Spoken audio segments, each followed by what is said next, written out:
Augustine, we are waiting. Oh, we're live. Hi, everybody. Very good evening to you and happy Friday. Yeah, that went like, woo, we're live. So, today we will be talking about skilled but stuck.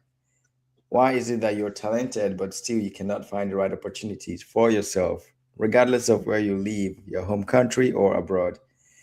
And actually, there's a story behind what we're going to talk about today. And I'd like my co-host to share that story because he texted it to me earlier today. And I thought, okay, I had the idea about the topic, but then came also a very strong connecting point. So, Mike, over to you if you would like to share that story very briefly before we hit the I very, call. thank you very much, viewers all over the world on the different platforms. Michael, there's something happening currently. Very recently, Nigerians feel very much offended with a comment by the CEO of MoneyPoint. MoneyPoint, one of Okay. these money agents platforms for transactional businesses. So let's say that they have about 500 vacant positions with the Mm-hmm. intention that Nigerians would fill them up, but unfortunately, they don't have the enough skilled workforce to take up these vacant spaces. And they Okay. don't have the skill sets to take up these vacant spaces. That they are not, if I may say, the implication is that they are not that employable. There are unemployed people who are not employable because they don't have the right skill sets to take up these roles. Crazy. Now, Yeah. and here is this topic that is saying skilled but still stuck. On the one Yep. hand, somebody is saying, you're not skilled enough for me to take you. On the other Yep. hand, this topic is saying skilled but still stuck. And I do understand that for you to take up roles in companies and all that, what you need is a skill set, both hard and soft. So it begs the question, what exactly is this supposed to mean? So it's kind of contradictory. When you look at the context in Nigeria, and then what you're not talking about, what is obtainable in Europe. So help us make Yep. sense of Yep. this matter. So the interesting thing is, I love the way things are evolving between us. It's like we think about what's happening, and you can see the connecting points. You know. By the way, guys, if you're joining us for the first time, this podcast is called the Migration Truth Podcast. Me, myself, here in Berlin, Germany, and my lovely co-host joining us always from Nigeria. We come every week. We try.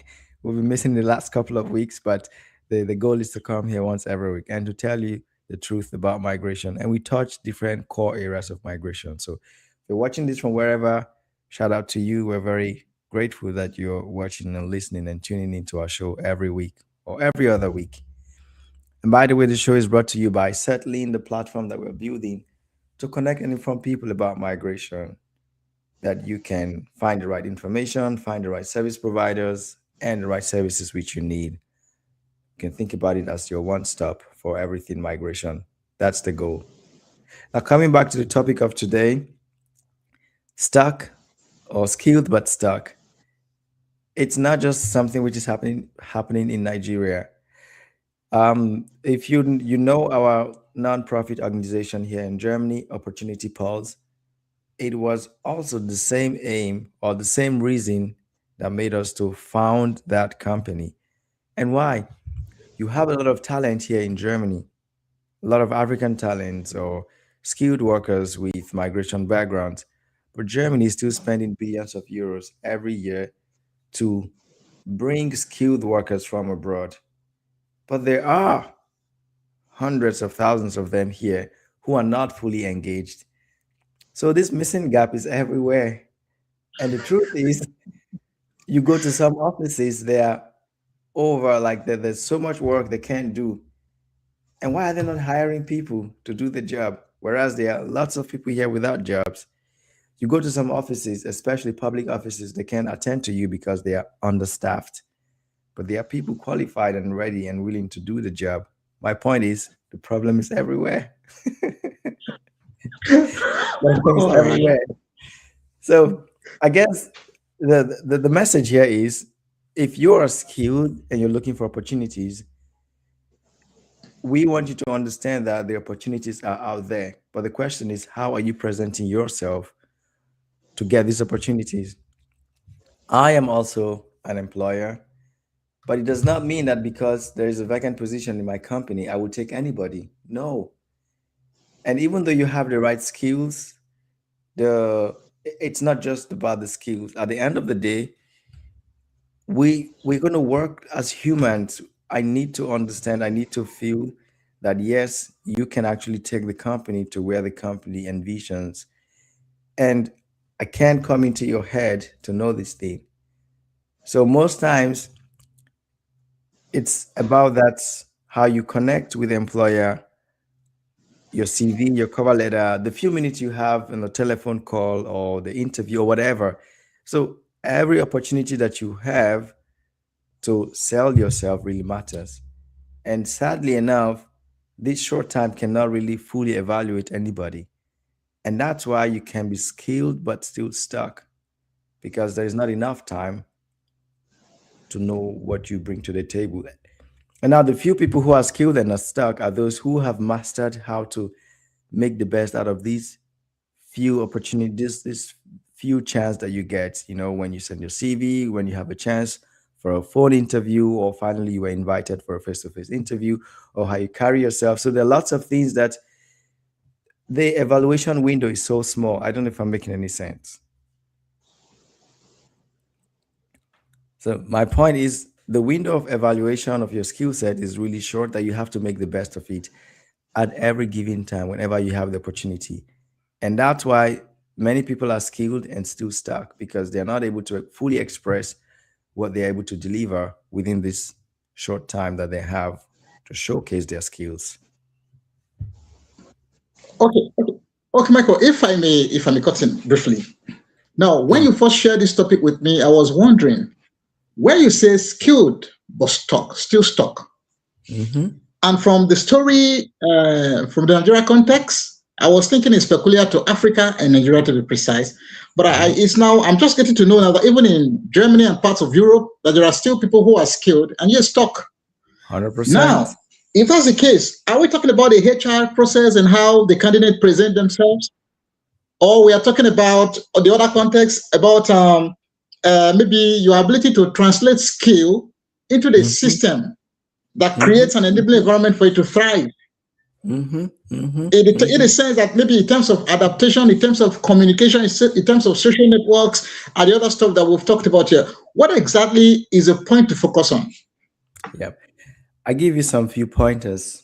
I made a post about this recently. The first thing is skill is not the same thing as employability. Because you have the skill, it does not necessarily mean that Okay. you're easily employable, right? And I believe the question here, or the core of the conversation here is, I should be employed because I have the right skills, right? But the thing now is, for you to be employable, it's not only about what you know, it is about how visible your skills are, how verifiable they are. And very importantly, I could not overemphasize or over talk about this, is what transferable skills do you have? The companies are evolving, the trends are changing, things are evolving. Are you someone that you can do A, but you're not flexible to do B, or the skills you have are not transferable? And then the thing is, you have to imagine yourself in an ever evolving, not just ever, actually rapidly evolving world, that your skills really need to match up with the kind of, let's call it, volatility which is happening out there, because things are really changing today. I mean, lately everyone's talking about AI and stuff, and most companies are finding ways to also align themselves with it. This is just an example. My point being, it goes beyond just the skills that you have. How visible are those skills? And very importantly, do you have transferable skills? Because at the end of the day, what a company is hiring for is not just the talent or the skill that you have, but it's more about your personality and how can you fit into the company culture. And this is the problem. Someone thinks that because they are a very good front end engineer, that any company should hire, any company who needs a front end engineer should hire them. Yes, but though a company needs a front end engineer, they also need someone who is able to relate with the other colleagues at work. That being aside, before they will even test your front end engineering skills, what are the opportunities for them to actually see that you have the skills and to also verify them? And bringing it more specifically to what's happening in Germany, or at least, or abroad, so to speak, when you are someone with an international or foreign background, then the question always is, how verifiable are your skills? You're coming from Nigeria to Germany to work, Kenya, Ghana, wherever. Now, if you have some experience back home, okay. But frankly speaking, the work culture are completely different. They are not entirely the same. And what that means is for an employer to hire you here, they would prefer to see that someone has actually taken the risk first on you. I don't know if you get my point. Because it's like, how can I be sure that this guy coming from, I don't know which country, how can they actually fit in? How can they deliver? So there is already this bias there before. And this, I think, nicely connects to the topic we had last week, where we're talking about how you can just go past this gap. And we talked about volunteering in the sense that when you volunteer, it doesn't matter if you get paid or not, but 100% you gain that experience. And you can show that, okay, I worked with company ABC and they actually took me and I did something, I delivered. That is your skills being verified. And that is the trust that the next employer needs to have confidence to hire you. Am I making sense? That's the point. Okay, yeah, I think I get a point you're trying to make because your skills must be verifiable, and then I think the 100%. necessary due diligence has to be done to ensure chances of ending up with a mishire or a misfit. Mm-hmm, Even mm-hmm. in this context, sometimes like internal candidates, people Yeah. always prefer to hire internal candidates who already understand the culture, the workplace culture, value system, and then how their different platforms works and all that. So you may have the skills, but the right exposure in that environment might be very, very important. If I get what you're saying. Yeah. And also the trust. I have to trust that you're able to deliver. It becomes also sad, unfortunately, if an employer abroad, has had bad experience with a professional with a foreign background. That's a fact. You know, if you have had experience with someone, of whatever background, you will. It becomes easier to just assume that the next person coming with a similar background would also do the same thing. As sad as it might sound, that's actually the fact. If you are an employer in Germany and you had someone from Ghana, Nigeria, wherever, and you had a bad experience with them, you definitely would be cautious when the next applicant with a Nigerian background applies to your company. So the only way one can just navigate this is, again, A, when you get that opportunity, make the best out of it so that you create a good record for the next person to come. And then besides that, also, how can you, what evidence do you have to show that, hey, I've done something before, that I actually did it well, and you can trust me? And I think that's the missing gap between talent and opportunity, or skills and opportunity. So the gap includes, amongst other things, of course, the proof of competence, right? And now your communication skills, you know these things, but how can you communicate it clearly to me that I will understand and have the confidence? Again, when we are having the conversation, you're not necessarily interacting with maybe a customer as you would in your day-to-day job, right? So when I have the opportunity to speak with you, how can I have the confidence that you have the right communication skills? Your workplace culture, that's another thing. And how professionally do you carry yourself? That's another thing. I had one of my experience back then when I was still employed. It's funny thinking about it right now. My boss then, who was going to hire me, after the first call, he was already convinced that I'm going to take my call. The hiring process was going between a recruiting company, and that's always the best you can get. If you are being hired, into a company through a recruitment company, that's the best deal you can get.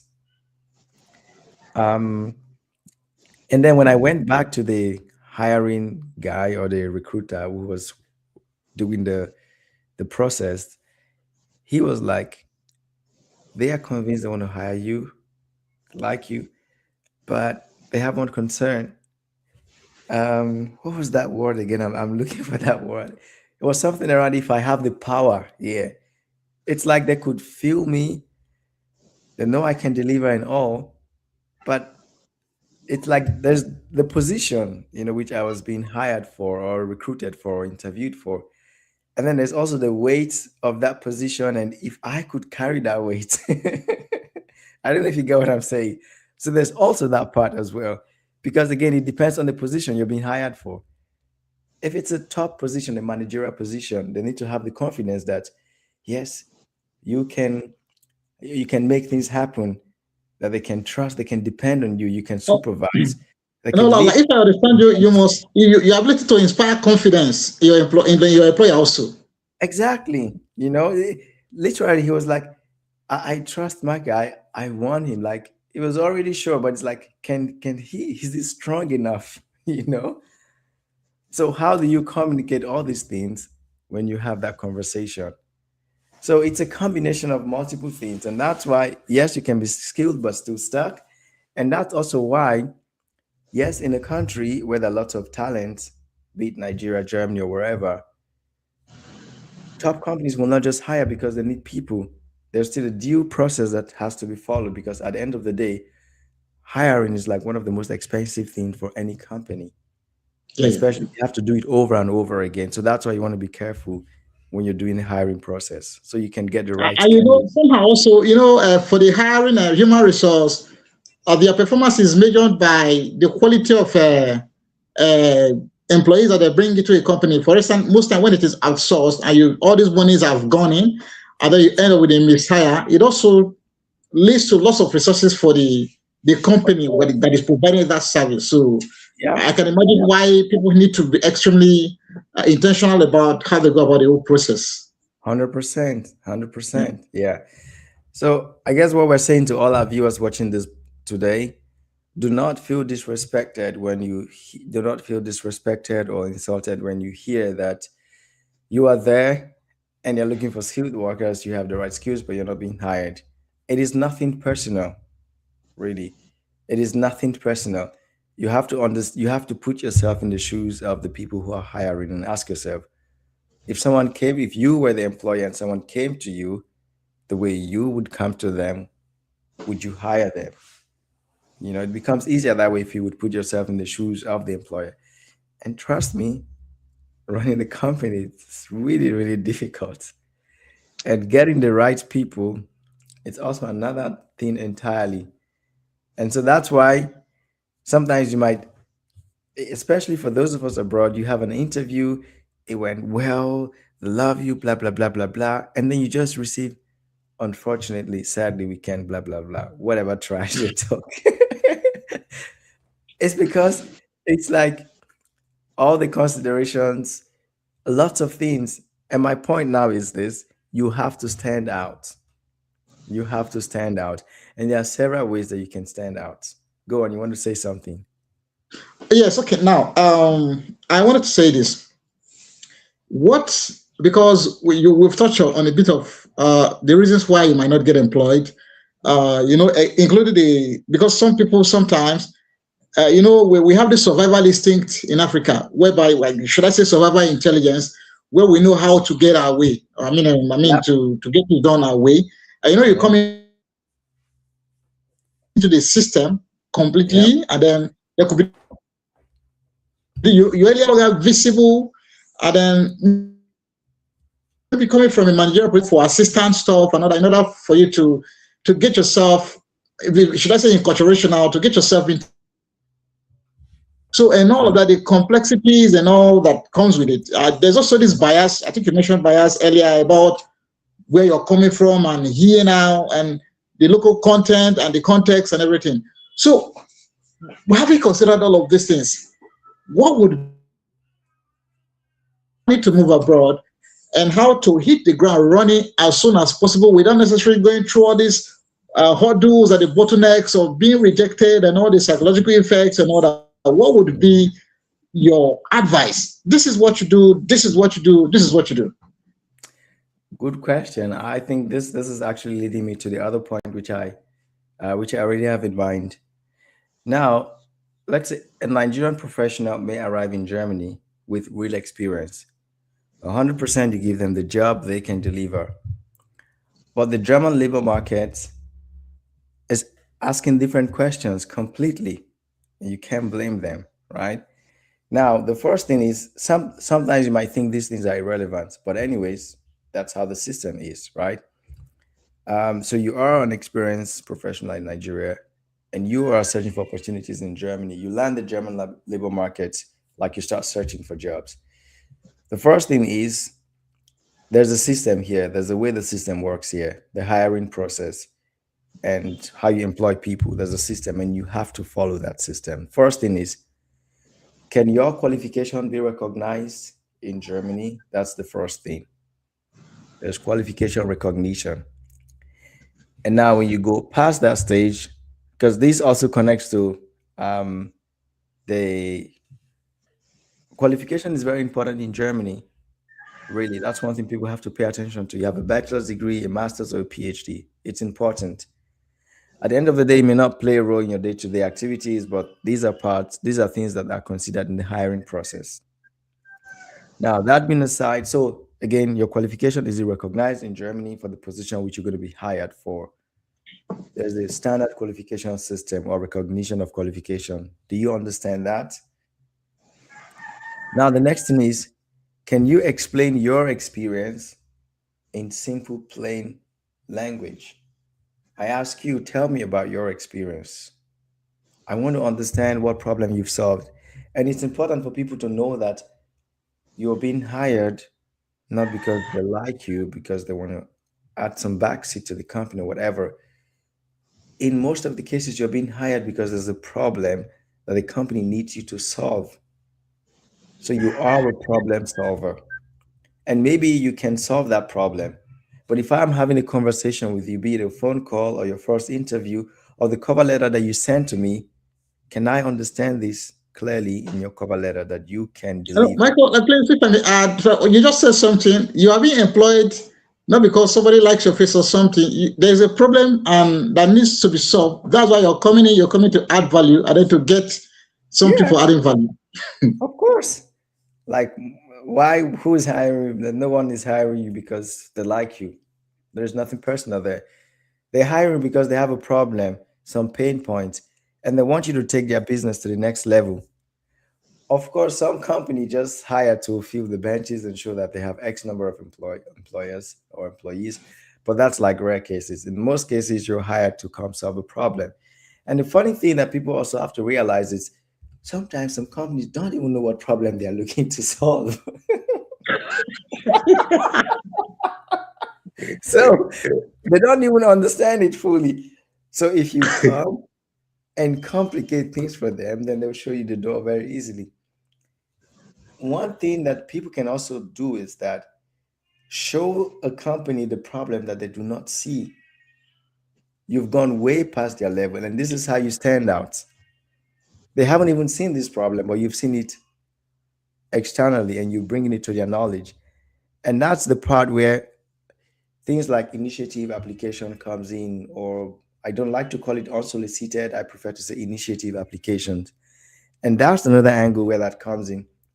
You don't see any job opening in the company, no job post, no vacancy post, nothing at all. But you take your time to study the company. You see yourself as a perfect fit in the company. You've done your homework, and boom, your application lands on their desk.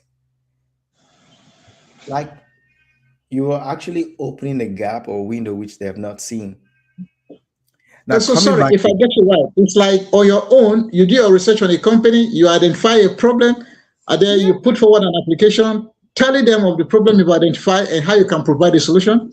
100%. And best case is how you've actually solved similar things before. Like, who would not hire you in that case? You know? And to let you know that I'm not just saying this thing theoretically, this was how I got my first and second jobs in Germany. Wow. 100%.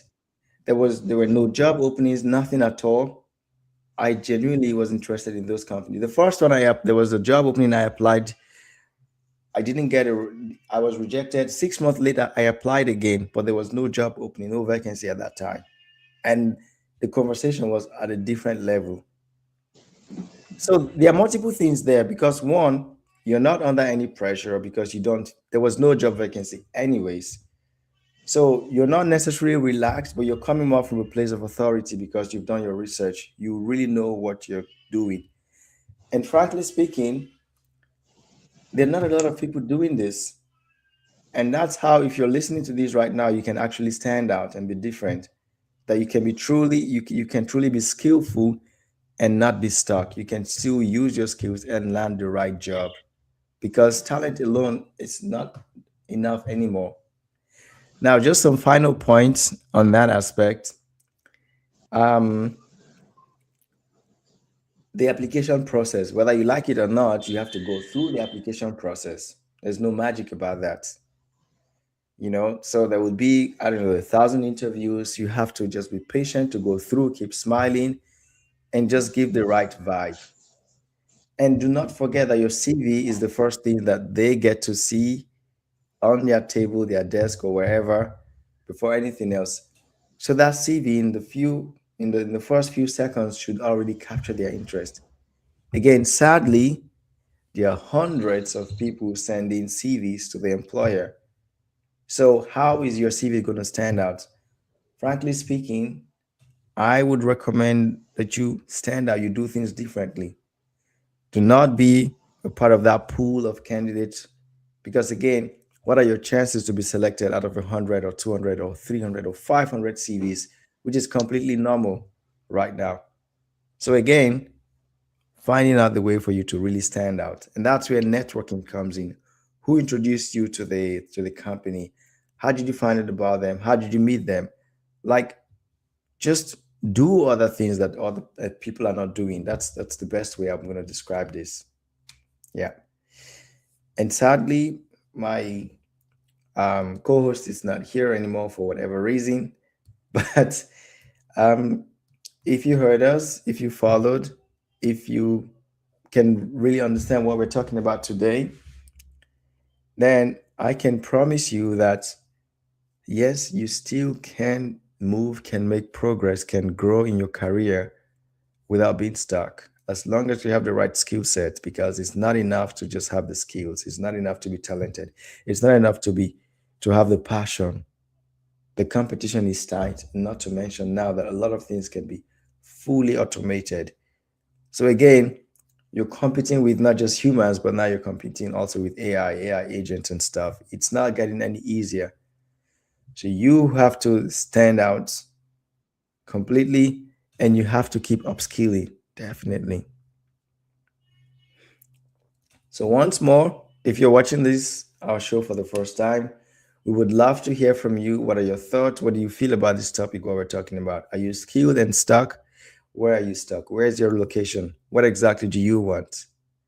We're building the platform settling that's going to enable us to connect more and more with you to bring these type of conversation on a focused platform where we can easily interact, exchange, and help each other.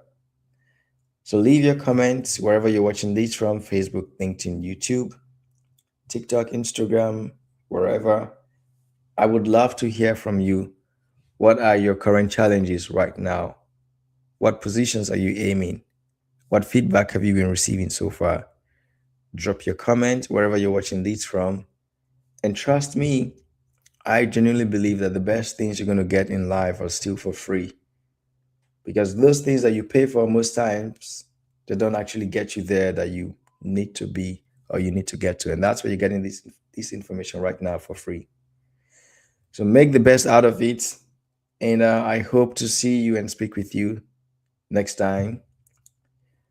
Mike and I, we plan to do these once every week or once every 2 weeks, but um, get in touch. Let us know if you have something specific you'd like us to talk about. To conclude, yes, most people are skilled and still stuck. And this is not just common to where you come from, your home country. It's the case everywhere. Germany is spending billions of euros to go hire skilled workers from wherever. But there are hundreds and thousands of skilled workers in Germany that are not fully employed. that are being laid off. you know, the ones who that are employed are even being laid off. So it's crazy out there. So you have to find the right way to just get yourself really rooted where you want to be. Thank you, everyone. It's 30 minutes already into the show, and we like to keep it half an hour so it doesn't get unnecessarily long. Thank you, Mike, for joining. I was just about concluding the show before you joined, and you left again. So, are you back?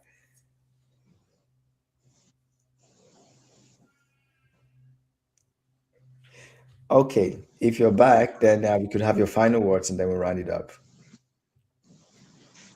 Yeah, thanks. Very sorry for having some issues with my connectivity today. It's not been really great.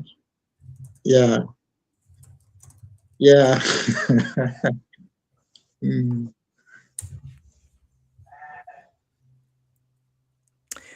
Awesome, then. So, I wish everyone a nice weekend. Enjoy the Friday evening, Saturday, and Oh, okay, Sunday. okay. Thank you so much. Apologies for the glitches so far, and I want to thank all our audience for being part of today's session. And see you again next weekend. Please, I understand. Certainly is already on the Play Store. Try go download it. Oh, 100%. Cheers, everyone, and see you around.